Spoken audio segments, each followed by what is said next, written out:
आज जो हमारी ये मीटिंग रखी गई थी उसमें 3-4 एजेंडे थे। एक था हमारा रेट को लेके, क्योंकि बहुत ज्यादा मटेरियल का रेट बढ़ने की वजह से आज हम लोगों ने सारे मुंबई के, थाना के, मुंब्रा के जितने भी हमारे लोग हैं, जो हमारी एसोसिएशन से जुड़े हुए लोग हैं, उनको हमने बुलाया था और उनसे सबको बुला के एक रेट पे हमारी बात हुई। जो हमने होलसेल के रेट को हमने बढ़ाया है, कंज्यूमर पे हमने बोझ नहीं दिया है।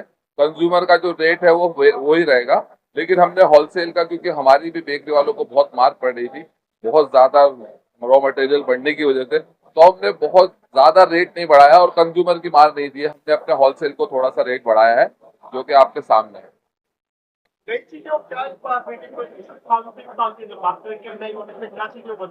जी, इस बार भी हम लोगों का तो काम है रेट बढ़ाना, लोगों का फायदा उठाना, देना, लोगों को, बेकरी वालों को फायदा देना। तो वही चीज होती है, हर साल हम लोग मीटिंग करते हैं लोगों के फायदे के लिए, बेकरी वालों के फायदे के लिए।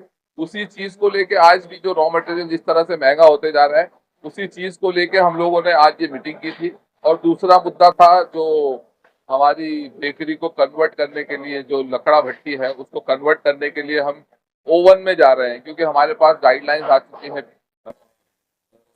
बीएमसी की तरफ से, गवर्नमेंट की तरफ से, कि इसको जल्द से जल्द कन्वर्ट किया जाए। तो आज हम उसी मुद्दे पे बात किए कि अगर हम कन्वर्ट करते हैं तो हमें गवर्नमेंट से क्या फायदे मिल सकते हैं, सब्सिडी मिल सकती है, जो हम खर्च करेंगे उस चीज का हमें क्या फायदा मिल सकता है, गवर्नमेंट हमको क्या सब्सिडी दे सकती है, क्या फायदा दे सकती है, उन्हीं मुद्दों पे आज हमारी चर्चा है।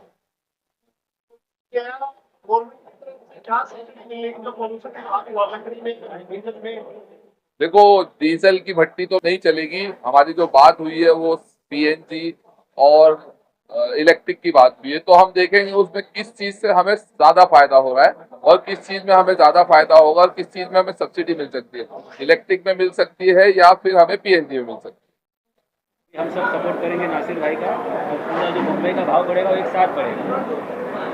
इसके अलावा क्या कुछ कहना चाहेंगे, क्या कुछ निकलकर सामने आया कि शायद मुंबई के जो लोग थे शायद वो भाव से थोड़ा सा खुश है, नहीं खुश है, आप उसने उनकी बनी नहीं सब बेकरी वाले एक प्लेटफॉर्म पे आने चाहिए। किसी का भाव, किसी का रेट पीछे रिवर्स में आ गया था, तो उनको सबको एक साथ एक प्लेटफॉर्म पे लाने के लिए ये हमने जो आज का रेट है, तो सबको एक रेट ज़्यादा, हमने कंज्यूमर को हम इसमें तकलीफ नहीं दे रहे। जो काउंटर का जो रेट रिटेल में जो बढ़ेगा वो उतना ही था, तो आज हम नहीं कर रहे।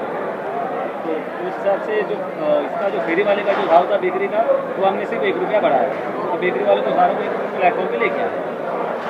क्या पहले थे, क्या आप लोग और क्या आप जनता जो खरीदते हैं उस पर पड़ेगा उसका जो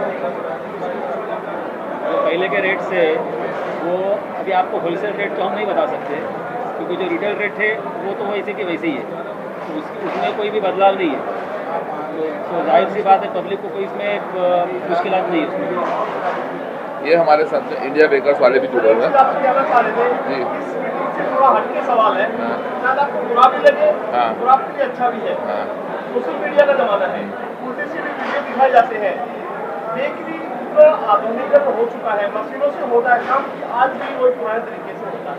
इंडिया बेकर्स वाले हैं ये हमारे साथ। मुंबई जैसे शहर में मैं समझ लो कि 40 साल से जुड़ा हुआ हूँ, लेकिन कभी मैंने ये नहीं देखा कि कहीं आटा पैरों से गूंदा जा रहा हूँ।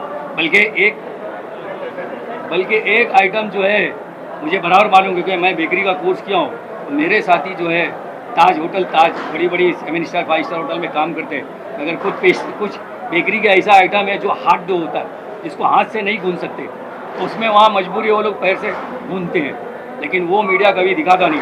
अगर हम लोगों को बेकरी के बारे में मीडिया कहीं से भी वो क्लिप गाँव से लेके आता है जहाँ लेबर की शॉर्टेज है, और वीडियो बना करके उसको वायरल किया जाता है और बदनाम किया जाता है, क्योंकि ये खाने पीने की चीज़ है, इसमें कोई ऐसा काम कर ही नहीं। ये हम खुद भी खाते हैं।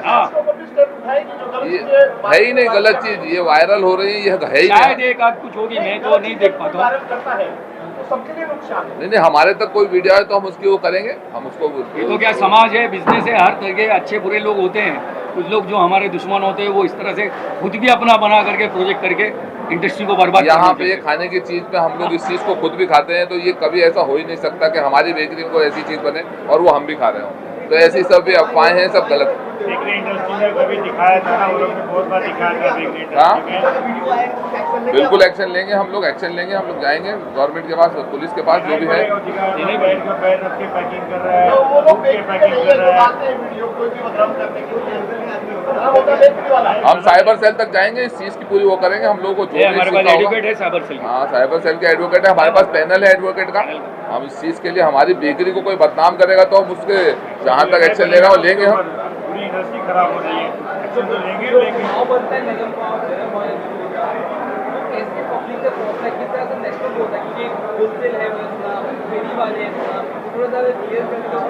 ये जो बताइए आप इसमें कैसा है, देखो जैसा दो तरह की वैरायटी, ब्रांडेड वैरायटी और अनब्रांडेड वैरायटी। जैसे अनब्रांडेड वैरायटी है, जैसे आप बोलते हैं पाव, तो 90% और बॉम्बे में चलता है, जैसे वड़ा पाव चलता है, पाव भाजी चलता है, जो आपको देखते हैं वड़ा पाव स्टेपल डायट है।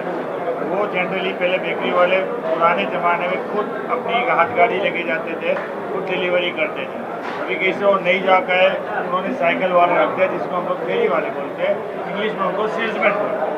वो लोग होलसेल के भाव में जो आज कासिर भाई ने जो रेट डिक्लेयर किया है, ओके, जो होलसेल का भाव है, तो बेकरी से वो लोग सेल्समैन उठा के फिर अलग अलग होटलों में रखते हैं, बड़ा भाव की गाड़ियों में रखते हैं, वो तो इतने छोटे घर घर में भी जाके देते हैं, उसी हिसाब उनका मार्जिन रख के वो आगे देते हैं। साथ में बेकरी के जो काउंटर है, होलसेल का उन्होंने 12 रुपये डिक्लेयर किया, जो 15 तारीख से होने वाला है।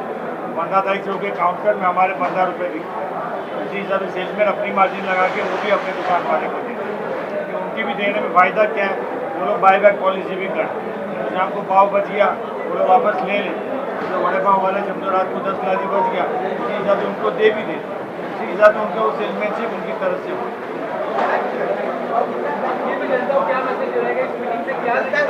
जनता को मैं एक मैसेज देना चाहता हूं कि जिस तरह से महंगाई बढ़ते जा रही है और जनता पे इतनी महंगाई की मार पड़ रही है, तो मैं ये बोलना चाहता हूं कि हमारी बेकरी एसोसिएशन की तरफ से या हमारे बेकर्स की तरफ से उनको ज़्यादा मार नहीं दे रहे हम, ये क्योंकि उनमें ऑलरेडी पूरी तरह से मार पड़ रही है, तो हम अपनी तरफ से भी अगर मार दे देंगे तो ये जनता के साथ बहुत बुरा होगा। तो जनता के साथ रिटेल हमने कुछ भी चेंजेस नहीं किए हैं, रिटेल का रेट वही है जो था, क्योंकि हमें भी पता है, हमारे घर में भी सारी चीज़ें आती हैं, तो हमें पता है महंगाई कितनी बुरी चीज़ है। तो महंगाई को देखते हुए बेकरी का कोई भी रेट बढ़ाया नहीं गया है, जो रेट है वो होलसेल का रेट बढ़ाया गया है, रिटेल रेट अभी भी वही है, ताकि हम समझ सकें कि जनता पे हमारा बुरा असर ना हो। जनता को हम मार नहीं कर रहे, इसी वजह से हमने होलसेल पे सिर्फ ध्यान दिया, रिटेल को नहीं ध्यान दिया। जी बताइए, पूछिए।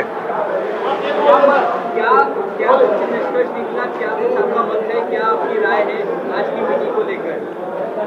हम लोगों का रेट गड़बड़ था, तो उसको थोड़ा ठीक किया गया, रेट बढ़ाया नहीं गया और रिटेल तो बिल्कुल नहीं बढ़ाया गया। इसलिए पब्लिक को जैसा मिलता था पाव 2.5 रुपये का, वैसा ही मिलता रहेगा, उसमें कोई पब्लिक के लिए फ़र्क नहीं आएगा। जो कुछ हमने बढ़ाया वो होलसेल का है और पब्लिक के लिए कुछ रेट नहीं बढ़ाया हम लोग।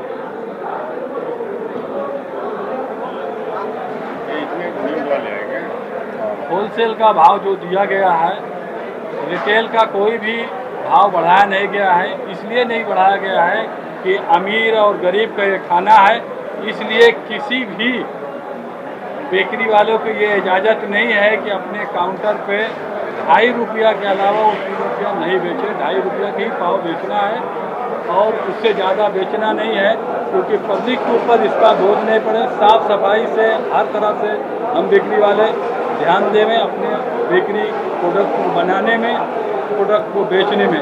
ऐसा मेरी अपेक्षा है कि सारे बेकरी वाले करें। Okay, thank you.